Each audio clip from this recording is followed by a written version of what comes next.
സ്വാഗതം പേജ് 10 സ്റ്റോറീസിലേക്ക്. നിമിഷപ്രിയ കേസിലെ ചില പുതിയ കാര്യങ്ങൾ പറയാൻ വേണ്ടിയാണ് ഈ വീഡിയോ.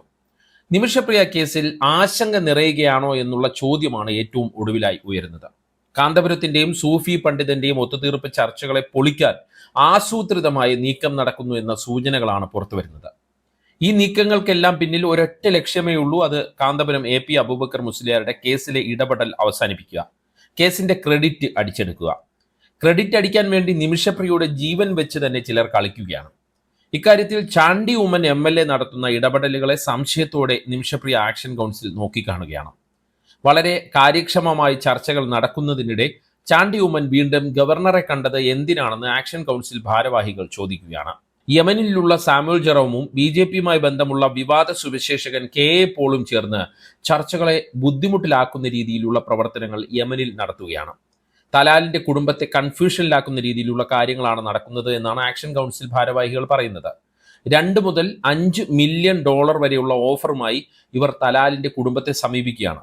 ഇതോടെ കുടുംബം കൺഫ്യൂഷനിലാകുന്നു. ഇത് ചർച്ചകൾ നടത്തുന്ന യമനിലെ സൂഫി പണ്ഡിതർക്ക് ബുദ്ധിമുട്ടുണ്ടാക്കുന്നു. കാരണം ദിയാദിനമായി നേരത്തെ നിശ്ചയിച്ചിരുന്നത് $1 മില്യൺ. ഇസ്ലാമിക നിയമപ്രകാരം ദിയാദനം ഒഴിവാക്കി മാപ്പ് നൽകാനുള്ള ചർച്ചകളും സൂഫി പണ്ഡിതർ നടത്തുന്നുണ്ട്. അതിനിടയ്ക്കാണ് ചർച്ചകളെ തുരങ്കം വയ്ക്കുന്ന നടപടികളുമായി സാമുവൽ ജെറോമും KA പോളും രംഗത്തു വരുന്നത്. ഇതുകൂടാതെ കൊല്ലപ്പെട്ട തലാലിന്റെ സഹോദരൻ വഴിയും ചില നീക്കങ്ങൾ ഇവർ നടത്തുകയാണ്. ഈ കാര്യങ്ങളിലേക്ക് നമുക്ക് വിശദമായി വരാം. അതിനു മുമ്പ് നിമിഷപ്രിയ ആക്ഷൻ കൗൺസിൽ ഭാരവാഹി കുഞ്ഞഹമ്മദ് കൂരാച്ചുണ്ട് പറയുന്നത് കേൾക്കാം. ഇതിലുണ്ടാകുന്ന ആശങ്ക എന്ന് പറയുന്നത് കേസ് നമുക്ക് ഇവിടെ എത്തിക്കാൻ കഴിയുമെന്നുള്ളത് തന്നെയാണ് ഉറച്ച വിശ്വാസം എപ്പോഴും ഉള്ളത്.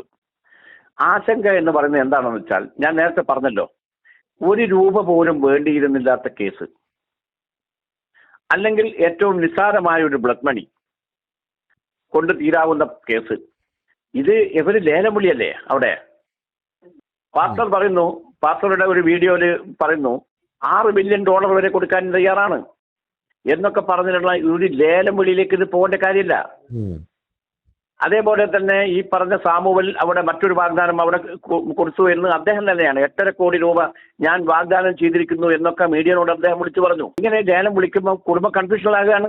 അവര് ഇപ്പം അവരുടെ കയ്യിൽ നിന്ന് ഈ കാര്യങ്ങൾ പോയി എന്നതുകൊണ്ട് അവർ ഈ കാര്യത്തെ എങ്ങനെ കുത്തിത്തോൽപ്പിക്കാൻ പറ്റും, അല്ലെങ്കിൽ ഇങ്ങനെ ഒരു വിജയത്തിലേക്ക് എത്തുകയാണെങ്കിൽ അതിന്റെ ക്രെഡിറ്റ് ഒരു കാരണവശാലും AP അബൂബക്കർ മുസ്ലിയാർക്ക് പോകരുത് എന്നുള്ളതാണ് അതിന്റെ ഒരു സാധനം. ആ ഒരു ലക്ഷ്യം കൃത്യമായിട്ടുണ്ട്. അതിന്റെ പുറകിൽ ആരെയൊക്കെ ഉണ്ട് എന്ന് എനിക്കിപ്പം അങ്ങനെ പച്ചയായി തുറന്നു പറയാൻ കഴിയില്ല. അതിന്റെ പിന്നിൽ കളിക്കുന്നത് ഒരു വർഗീയ താല്പര്യമാണോ അല്ലെങ്കിൽ മറ്റേതെങ്കിലും താല്പര്യമോ സാമ്പത്തിക താല്പര്യമാണോ ഒന്നും ഉറപ്പിച്ച് പറയാൻ കഴിയില്ല. പക്ഷേ അവിടെ നടക്കുന്നുണ്ട് എന്നുള്ളത് വസ്തുതയാണ്. അതായത് ഇത്തരത്തിലുള്ള നീക്കങ്ങളാണ് ഇപ്പോൾ നിമിഷപ്രിയ കേസുമായി ബന്ധപ്പെട്ട് സാമുവലും കൂട്ടരും നടത്തുന്നത്. അതിനിടയ്ക്കാണ് ചാണ്ടി ഉമ്മനെതിരെയും ആരോപണം ഉയരുന്നത്.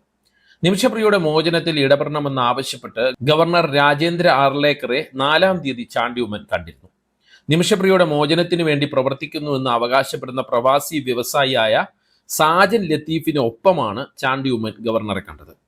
ചാണ്ടി ഉമ്മന്റെ ഈ പ്രവൃത്തിക്കെതിരെ വലിയ രീതിയിലുള്ള വിമർശനമാണ് നിമിഷപ്രിയ ആക്ഷൻ കൗൺസിലും കാന്തപുരവുമായി അടുത്തു നിൽക്കുന്നവരും ഉയർത്തുന്നത്. നേരത്തെ നമ്മളോട് സംസാരിച്ച നിമിഷപ്രിയ ആക്ഷൻ കൗൺസിൽ ഭാരവാഹിയായ കുഞ്ഞഹമ്മദ് കൂരാച്ചുണ്ട് തന്നെ ഇക്കാര്യത്തിൽ ഫേസ്ബുക്ക് പോസ്റ്റ് ഇട്ടിരുന്നു. പക്ഷേ അദ്ദേഹം ചാണ്ടി ഉമ്മന്റെ പേര് പരാമർശിച്ചിരുന്നില്ല. പകരം തെക്കൻ കേരളത്തിൽ നിന്നുള്ള യുവ MLA എന്നാണ് അദ്ദേഹം പ്രയോഗിച്ചത്. എന്നാൽ കാന്തപുരം നേതൃത്വം നൽകുന്ന സംഘടനകളുമായി അടുത്തു നിൽക്കുന്നവർ ചാണ്ടി ഉമ്മന്റെ പേര് പരാമർശിച്ച് തന്നെ ഫേസ്ബുക്ക് പോസ്റ്റുമായി രംഗത്ത് വന്നിട്ടുണ്ട്. മുഹമ്മദ് അലി കിനാലൂരിന്റെ ഫേസ്ബുക്ക് പോസ്റ്റ് ഇങ്ങനെയാണ്: ചാണ്ടി ഉമ്മൻ MLA ഒരു പൊടിക്ക് അടങ്ങണം. താങ്കൾ നിമിഷപ്രിയ കേസിലെടുക്കുന്ന താല്പര്യം മാനുഷികമാണ് എന്നായിരുന്നു ഇതുവരെയും ധരിച്ചു വച്ചിരുന്നത്. പക്ഷേ അത് രാഷ്ട്രീയ താല്പര്യമാണെന്ന് ഇപ്പോൾ സംശയിക്കേണ്ടി വരുന്നു. സാഹചര്യവശാൽ അത് കോൺഗ്രസ് രാഷ്ട്രീയമല്ല, കാസ രാഷ്ട്രീയമാണ്. കാന്തപുരം ഉസ്താദിന്റെ നേതൃത്വത്തിൽ നടത്തിയ ഇടപെടലിന്റെ മൂല്യം കുറച്ചു കാണിക്കാൻ താങ്കൾ നടത്തുന്ന വില കുറഞ്ഞ നാടകം പരമബോറാണ്. ഗവർണർക്ക് ഈ വിഷയത്തിൽ ഒന്നും ചെയ്യാനില്ല എന്ന് താങ്കൾക്കറിയാം. ദിയാദനം കൂട്ടിപ്പറഞ്ഞും അല്ലാതെയും ശുഭകരമായി മുന്നോട്ടു പോയ ചർച്ച അലങ്കോലമാക്കാൻ ശ്രമിക്കുന്നത് ആരാണ് എന്നും താങ്കൾക്കറിയാം. മിസ്റ്റർ ചാണ്ടി ഉമ്മൻ, താങ്കൾ ഇപ്പോൾ നിൽക്കുന്നത് ആ അട്ടിമറിക്കാരുടെ കൂടെയാണ് എന്ന് പറയേണ്ടി വരുന്നതിൽ ഖേദമുണ്ട് എന്നാണ് മുഹമ്മദ് അലി കിനാലൂരിന്റെ ഫേസ്ബുക്ക് പോസ്റ്റ് പറയുന്നത്. BJPയുമായി അടുത്ത് നിൽക്കുന്ന ആന്ധ്രാപ്രദേശ് കേന്ദ്രീകരിച്ച് പ്രവർത്തിക്കുന്ന വിവാദ സുവിശേഷകനാണ് KA പോൾ. നിരവധി കേസുകൾ നേരിടുന്ന ഒരു വ്യക്തിത്വമാണ് കെ എ പോൾ. അദ്ദേഹത്തിന്റെ നിമിഷപ്രിയ കേസിലെ ഇടപെടലിനെ വളരെ സംശയത്തോടെയാണ് ആക്ഷൻ കൗൺസിൽ ഭാരവാഹികൾ നോക്കിക്കാണുന്നത്. നിമിഷപ്രിയ ആക്ഷൻ കൗൺസിൽ ഭാരവാഹികൾ ഉൾപ്പെടുന്ന മധ്യസ്ഥ സംഘത്തെ യമനിൽ പോകാൻ അനുമതി നൽകാതിരിക്കുന്ന കേന്ദ്ര സർക്കാർ കെ എ പോളിനെ ഇറക്കി കളിക്കുകയാണ് എന്ന സംശയമാണ് സ്വാഭാവികമായും ഉയരുന്നത്. മാത്രമല്ല, നിമിഷപ്രിയയുടെ ഭർത്താവിനെയും മകളെയും ഇദ്ദേഹം ഇടപെട്ട് മസ്കറ്റിലേക്ക് കൊണ്ടുപോവുകയും ചെയ്തു. കഴിഞ്ഞ ദിവസം കൊല്ലപ്പെട്ട തലാലിന്റെ കുടുംബത്തോട് കാന്തപുരത്തിന് വേണ്ടി മാപ്പ് ചോദിക്കുന്നു എന്ന് പറഞ്ഞ് ഈ കെ എ പോൾ ഒരു വീഡിയോയുമായി രംഗത്ത് വന്നു. നിമിഷപ്രിയയുടെ മകൾക്കൊപ്പം ഇരുന്നായിരുന്നു ആ വീഡിയോ. നിമിഷ ജയിലിൽ തുടരുകയാണെങ്കിൽ അതിന് കാരണം കാന്തപുരം നടത്തിയ പ്രസ്താവനകളായിരിക്കുമെന്നാണ് കെ എ പോളിന്റെ പുതിയ വാദം. നിമിഷപ്രിയയ്ക്ക് ഇനി എന്തെങ്കിലും സംഭവിക്കുന്നുവെങ്കിൽ അതിന് കാരണക്കാരൻ കാന്തപുരം ആയിരിക്കുമെന്നുള്ള പ്രതീതി സൃഷ്ടിക്കാനാണ് ഈ കെ എ പോൾ കഴിഞ്ഞ 2 വീഡിയോകളിലൂടെയും ശ്രമിച്ചുകൊണ്ടിരിക്കുന്നത്. അതായത് വലിയ തരത്തിലുള്ള ഗൂഢാലോചന ഈ വിഷയത്തിൽ നടക്കുകയാണ് എന്ന് നമുക്ക് ഈ നീക്കങ്ങളിൽ നിന്നെല്ലാം മനസ്സിലാക്കാൻ പറ്റും. നിമിഷപ്രിയ കേസിനെ വലിയ രീതിയിൽ തന്റെ പ്രമോഷന് വേണ്ടി കെ എ പോൾ ഉപയോഗിക്കുന്നു എന്നും നമുക്ക് മനസ്സിലാക്കാൻ പറ്റും. നിമിഷപ്രിയയുടെ വധശിക്ഷ റദ്ദാക്കിയെന്ന കാര്യം സ്ഥിരീകരിക്കാൻ കേന്ദ്ര സർക്കാരിന് ഇതുവരെ കഴിഞ്ഞിട്ടില്ല എന്നുള്ള കാര്യവും നമ്മൾ എടുത്തു പറയേണ്ടതുണ്ട്. പോൾ ഈ രീതിയിലുള്ള പ്രവർത്തനങ്ങൾ തുടരുമ്പോൾ സാമുവൽ ജെറോം ഇപ്പോൾ തലാലിന്റെ സഹോദരൻ അബ്ദുൽ ഫത്ത മെഹദിയുടെ ഏജന്റിനെ പോലെയാണ് പ്രവർത്തിക്കുന്നത്. ഈ സാമുവൽ ജെറോം ആയിരുന്നു നിമിഷപ്രിയ ആക്ഷൻ കൗൺസിലിന് വേണ്ടി യമനിൽ ഒരു സമയത്ത് പ്രവർത്തിച്ചുകൊണ്ടിരുന്നത്. അദ്ദേഹമാണ് ഈ യമനിൽ ഇദ്ദേഹം ചെലവാക്കിയ പണത്തിന്റെ കണക്ക് ചോദിച്ചതിന്റെ പേരിൽ ആക്ഷൻ കൗൺസിലിൽ നിന്ന് പുറത്തു പോവുകയും പിന്നീട് വിരുദ്ധ പ്രവർത്തനങ്ങൾ നടത്തുകയും ചെയ്യുകയാണ്. അബ്ദുൽ ഫത്ത ഇടുന്ന പോസ്റ്റുകൾ മലയാളത്തിലും തമിഴിലും ഇംഗ്ലീഷിലും തർജ്ജമ ചെയ്ത് മാധ്യമങ്ങൾക്ക് സാമുവൽ ജെറോം എത്തിക്കുകയാണ്. അതാണ് അയാൾ ഇപ്പോൾ ചെയ്യുന്ന ജോലി. നിമിഷപ്രിയയുടെ വധശിക്ഷയുടെ തീയതി തീരുമാനിക്കണമെന്ന് കോടതിയോട് ആവർത്തിച്ച് ആവശ്യപ്പെടുന്ന അബ്ദുൽ ഫത്തയുടെ പോസ്റ്റുകളും കത്തുകളുമെല്ലാം ഇയാൾ ഇങ്ങനെ മാധ്യമങ്ങൾക്ക് അയച്ചു കൊടുത്തിട്ടുണ്ട്. മലയാള മാധ്യമങ്ങൾ ഇയാളുടെ പൊള്ളത്തരങ്ങൾ മനസ്സിലാക്കിയതോടെ ഇപ്പോൾ തമിഴ് മാധ്യമങ്ങളെ കൂട്ടുപിടിച്ചാണ് സാമുവൽ ജെറോമിന്റെ പ്രവർത്തനങ്ങൾ നടക്കുന്നത്. തലാലിന്റെ കുടുംബവുമായി നടക്കുന്ന ചർച്ചകളിൽ സഹോദരൻ അബ്ദുൽ ഫത്ത മെഹദിക്ക് റോളൊന്നുമില്ല. അത് കഴിഞ്ഞ വീഡിയോകളിലെല്ലാം ഞാൻ പറഞ്ഞിട്ടുള്ളതാണ്. തലാലിന്റെ മാതാപിതാക്കളും ഭാര്യയും മക്കളുമാണ് സൂഫി പണ്ഡിതന്മാർ നടത്തുന്ന മോചന ചർച്ചയിൽ പങ്കെടുക്കുന്നത്. അവർക്ക് മാത്രമാണ് ഇക്കാര്യത്തിൽ റോൾ.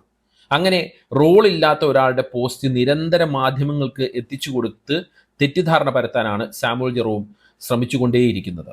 അക്കാര്യം വ്യക്തമാണ്.